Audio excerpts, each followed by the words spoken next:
Here we have a phonograph record rotates at 33.33 revolution per minute. Find its angular velocity in radians per second and the speed of a 0.5 cm from the center.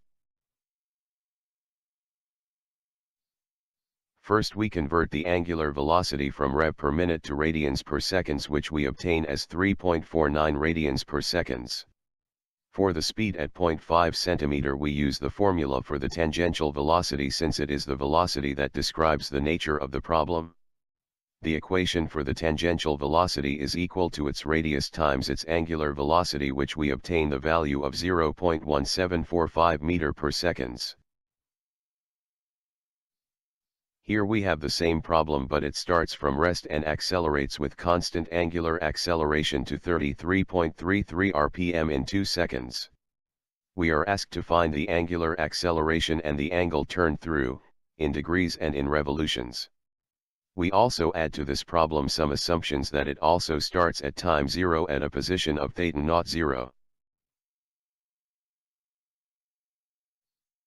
To find the angular acceleration alpha, we use the formulation of average angular acceleration, which is the change in angular velocity over the change in time, and gives as a value of 1.74 radians per second square. To determine the position as it turns at this point in time, we use the equation of motions for rotational at a constant alpha.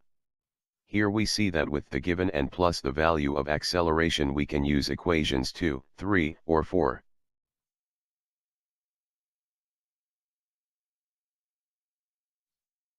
For this case we use the equation 2.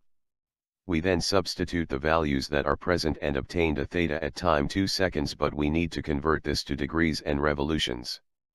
For degrees we simply convert this by multiplying it by 360 degrees over 2 pi radians and get a value that is around 200 degrees.